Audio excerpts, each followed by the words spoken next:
రోజు నుంచి బతుకమ్మ సంబరాలు స్టార్ట్ అయిపోయినాయి కాబట్టి మీరు మాకు అమ్మ చేతి వంటలో అమ్మవారికి నచ్చేలాంటి ఒక మంచి ప్రసాదం చేసి చూపించారు. అలాగే ప్రవీణ, ఏం చేస్తున్నారు?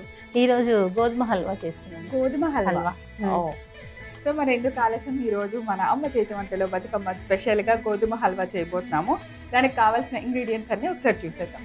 గోధుమ హల్వా తయారు చేసుకోవడానికి కావాల్సిన పదార్థాలు: గోధుమ పిండి, గోధుమ రవ్వ, నెయ్యి, బెల్లం, డ్రై ఫ్రూట్, యాలకుల పొడి. సో అన్ని ఇంగ్రీడియంట్స్ సిద్ధంగా ఉన్నాయి. ఇంకేం మాత్రం ఆలస్యం చేయకుండా స్టార్ట్ చేస్తాం. ఓకే, ప్యాన్ పెట్టేసాం. ఫస్ట్ ఇందులో ఒక వాటర్ వేయండి, ఒక 3 కప్స్.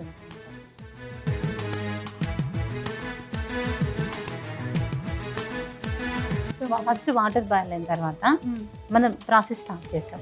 మామూలుగా బతుకమ్మలో ఇన్ని రకాల పూలతో చేయాలి, ఇన్ని పెట్టాలి అనేది ఏమైనా రూల్ ఉంటుందా? తంగేడు పువ్వు మెయిన్. తంగేడు పువ్వు మెయిన్. అవునా? తంగేడు పువ్వు, గునుగు పూలు, అలాగే సీతజడ అంటారు ఆ పూలు,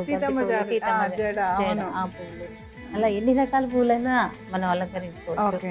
గడ్డి పూలని అన్ని కలర్స్ పెట్టేసి, అంటే ఇప్పుడు అన్ని కలర్స్ రెడీగా దొరుకుతున్నాయి, అన్ని కలర్స్ అలా చేసుకోవచ్చు. ఎన్ని రకాలు పువ్వులు పెడితే అంత అందంగా వచ్చేస్తారు అన్నమాట బతుకమ్మ. అంటే ఇంకా ఊర్లలో అయితే కంపల్సరీ ఇన్ని రకాల పూలతో చేయాలనే లేదు, అందంగా బతుకమ్మ. ఎన్ని రకాలు అంటే వెనుకటి రోజులలో అయితే మనకు అన్ని దొరికేది, కానీ ఇప్పుడు అన్ని పువ్వులు ఇక్కడ మనకి సిటీలో దొరకవు కదా, ఊర్లలో అయితే దొరుకుతాయి. ఇప్పుడు అక్కడ కూడా కొన్ని ఊర్లలో కష్టమే. ఆ రోజు అంటే కాంపిటీషన్ ఎక్కువ ఉంటుంది అనమాట. అసలు ఒక్కొక్కళ్ళు పోటీలు పడి చేస్తారు, 5 feet 6 feet అట్లా చేస్తారు. ఇది పెట్టేసి ఇంకొక పాన్. సో వాటర్ బాగా బాయిల్ చేసి పక్కన పెట్టాము. నెయ్యి వేసి, ఓకే,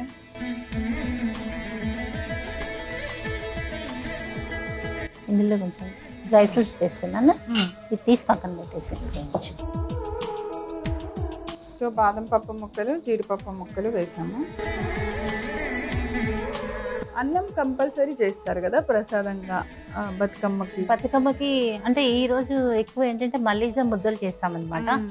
రొట్టెలతోటి మనం చాలా రకాలుగా అవన్నీ చేసేసాము ఆల్రెడీ. అంటే కొంచెం ఈజీగా ఉంటుందని చెప్పేసి ఈ విధంగా చేసేస్తున్నాం అనమాట. గోధుమ రొట్టెతో కానీ, బియ్యం రొట్టె, సజ్జ రొట్టెలు, ఏదైనా రొట్టెలు చేసేసి మల్లీజా ముద్దలు చేస్తాము. ఓకే,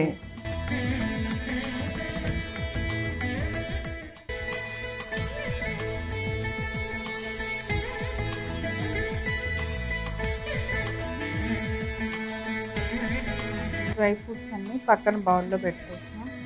ఒక 1/2 కప్పు గోధుమ రవ్వ, అది ఫ్రై చేసుకో.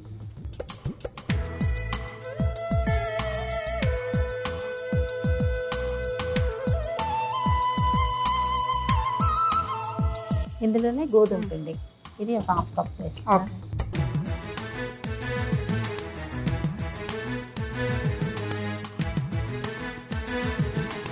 ఈ గోధుమ పిండి ఏంటంటే మంచి వాసన వచ్చేసరికి వేయించుకోవాలి.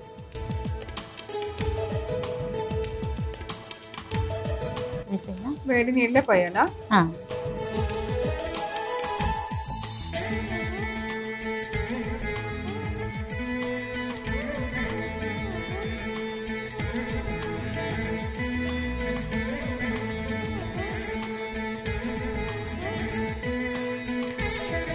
ఏంటంటే వేడి నీళ్ళు పోస్తేనే ఇది పర్ఫెక్ట్గా వస్తుంది అనమాట. చల్ల నీళ్ళు పోయకూడదు ఎప్పుడు కూడా. ఇప్పుడు 1/2 కప్పు మనం రవ్వ, 1/2 కప్పు పిండి వేసుకున్నాం కదా, 1 కప్పు బెల్లం పొడి వేస్తాం.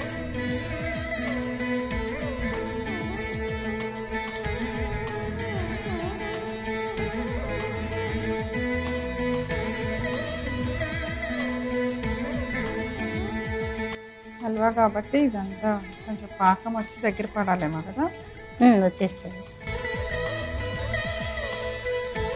ఇది ముక్కల్లో కట్ చేసుకోవచ్చా? ఇలాగే ఉంటుంది. ఇలాగే అంటే ఇష్టం. ఇంకా కొంచెం దగ్గరగా చేసుకుని పీసెస్లా కట్టుకోవచ్చు, లడ్డూలాగా చేసుకోవచ్చు, హల్వాలాగా. అలాగే అంటే స్పూన్తో తినడానికి ఇష్టపడతారు కదా, అలా వేసుకోవచ్చు. ఎలాగైనా వేసుకోవచ్చు. కొంచెం నెయ్యి వేసుకున్నాం.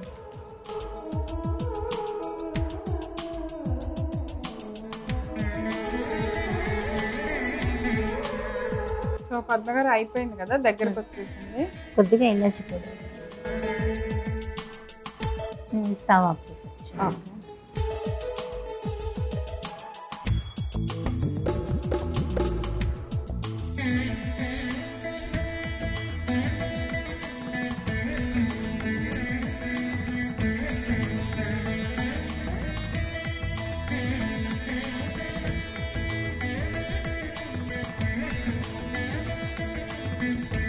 డ్రై ఫ్రూట్స్ వేస్తాం.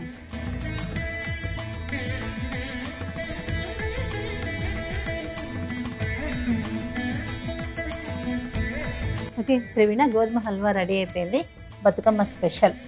ఓకే, సో మనం అమ్మవారి కోసం చేసాం కాబట్టి మనసులో ఒక్కసారి అమ్మవారికి అలా నైవేద్యం పెట్టి మనం రుచి చూసి చెప్తాం. గోధుమ హల్వా తయారు చేసుకోవడానికి కావలసిన పదార్థాలు: గోధుమ పిండి, గోధుమ రవ్వ, నెయ్యి, బెల్లం, డ్రై ఫ్రూట్స్, యాలకుల పొడి. గోధుమ హల్వా తయారు చేసుకునే విధానం: ముందుగా స్టవ్ వెలిగించి ప్యాన్ పెట్టుకొని అందులో నీళ్లు వేసి బాగా వేడెక్కిన తర్వాత పక్కన పెట్టుకోవాలి. ఇప్పుడు మరొక ప్యాన్ పెట్టి అందులో నెయ్యి వేసి వేడెక్కిన తర్వాత డ్రై ఫ్రూట్ ముక్కలు వేసి ఫ్రై చేసుకోవాలి. ఇప్పుడు వాటిని ఒక బౌల్లోకి తీసి పక్కన పెట్టాలి. అదే ప్యాన్లో కొద్దిగా గోధుమ రవ్వ వేసి ఫ్రై అయిన తర్వాత గోధుమ పిండి వేసి ఫ్రై చేసుకోవాలి. ఇప్పుడు అందులో మనం ముందుగా వేడి చేసుకున్న నీళ్ళని వేసి బాగా కలుపుకొని కొద్దిసేపు ఉడికించాలి. తర్వాత బెల్లం పొడి కూడా వేసి బాగా ఉడికిన తర్వాత కొద్దిగా నెయ్యి వేసి కలపాలి.